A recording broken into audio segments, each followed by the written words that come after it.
आगे बढ़ते हैं। एक और खबर आ रही है इस वक्त, बड़ी खबर कि अनिल अग्रवाल पर एफआईआर कर दी गई है।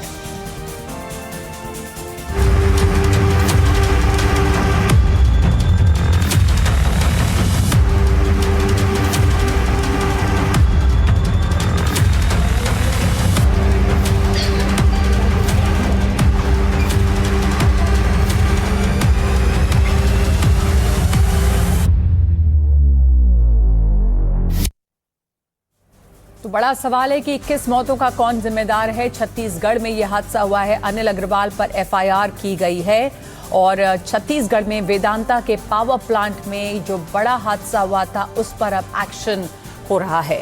छत्तीसगढ़ पुलिस ने वेदांता ग्रुप के मालिक अनिल अग्रवाल, प्रबंधक देवेंद्र पटेल के खिलाफ एफआईआर दर्ज की है।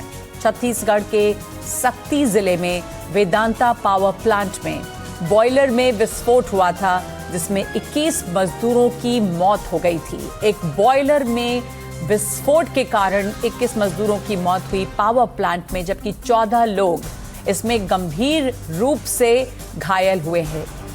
इनका अभी भी इलाज चल रहा है और पुलिस ने इस मामले में वेदांता के मालिक अनिल अग्रवाल, कंपनी के प्रबंधक देवेंद्र पटेल, साथ साथ दूसरे जिम्मेदार अधिकारियों और कर्मचारियों को आरोपी बनाया है।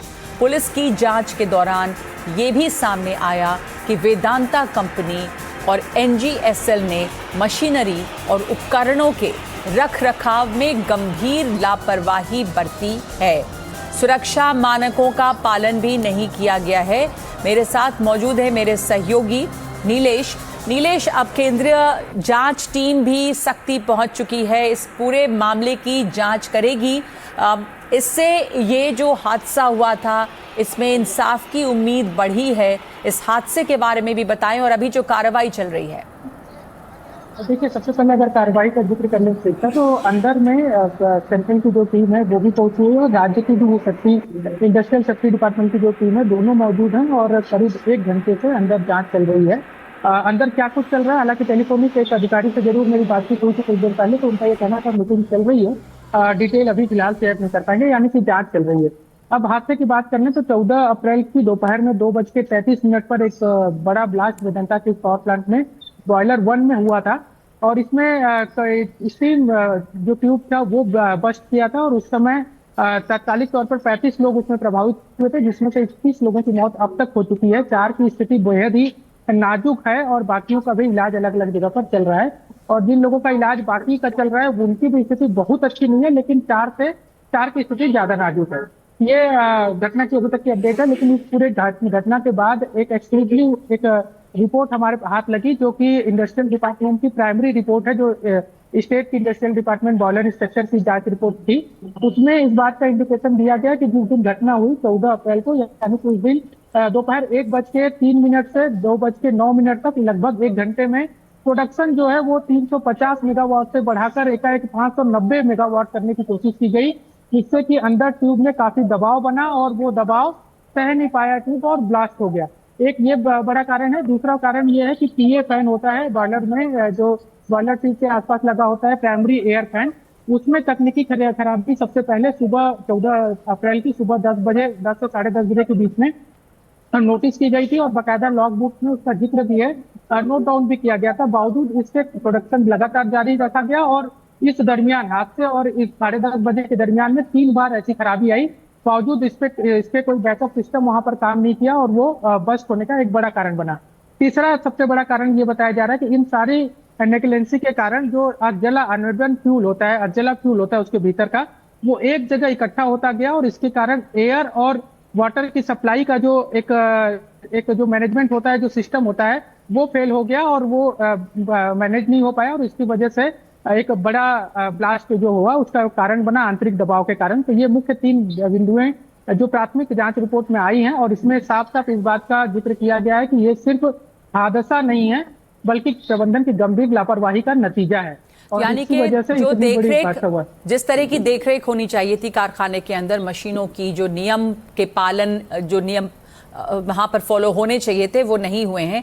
और इसमें एक सवाल ये भी उठता है कि मुआवजे की भी बात आती है कि जो पीड़ित हैं, जो लोग मारे गए, उसके अलावा बहुत लोग गंभीर रूप से घायल हैं जिनका इलाज चल रहा है, तो उनके रख रखाव, उनके मुआवजे को लेकर भी किस तरह की अब तक कार्रवाई हुई है? देखिए, जो लोग गंभीर रूप से घायल हैं या घायल हैं, उनके तो इलाज फी का कुल खर्चा जो कंपनी प्रबंधन है वो भी वही वहन कर रही है। और इसके अलावा एक राशि घोषित की गई है जो घायल है उनके लिए, और जो मृतक हैं उनके लिए कंपनी प्रबंधन की ओर से 35 लाख रुपए और परिवार के एक आश्रित व्यक्ति जो उस पर आश्रित था उसको कंपनी ने नौकरी देने की बात कही गई है। और इसके अलावा राज्य सरकार 5 लाख रुपए की मुआवजा राशि दे रही है, 2 लाख रुपए केंद्र सरकार दे रही है, यानी कि कुल 42 लाख रुपए मृतक के परिजनों को मिलने हैं और लगभग 16 लाख के आसपास जो है वो घायलों को मिलने हैं। और घायलों का इलाज जो है वो कंपनी ही टोटल उठाएगी, इसकी घोषणा की गई। और इलाज अभी फिलहाल शासकीय खर्च पर या फिर कंपनी के खर्च पर ही हो रहा है। लेकिन बड़ा सवाल ये है सकता है कि ये पैसे तो ठीक है, मुआवजा आप कितनी भी दे दो, लेकिन जिसकी पूरी जिंदगी खत्म हो गई, क्योंकि आप अंदाजा लगाइए कि इस वक्त मैं लगभग 40-42 डिग्री के आसपास एक धूप में खड़ा हूं और मैं बहुत गर्मी महसूस कर रहा हूं। और सोचिए कि 650 डिग्री से अधिक टेम्परेचर एकाएक किसी की बॉडी पर पड़ा हो। जब बस्ट हुआ तो उस समय 650 डिग्री के आसपास का टेम्परेचर था, स्टीम टेम्परेचर था जब बाइक बस्ट हुआ। और जी ठीक, बिल्कुल जी। नीलेश, आप जैसा कह रहे हैं कि अभी बहुत तरह का न्याय मिलना बाकी है, अभी जांच पड़ताल शुरू हुई है। नीलेश, धन्यवाद आपका इस पूरी जानकारी के लिए। इस वक्त हम सुनेंगे कि जो पूर्व वहां के मुख्यमंत्री थे भूपेश बघेल, वो इस हादसे पर क्या कह रहे हैं। देखिए, वेदांता के इस प्लांट में ये पहली नहीं बल्कि कोरबा में किसी प्लांट है उसमें भी एक्सीडेंट हुआ था और 40 लोग मरे थे, चिमनी बना रहा था।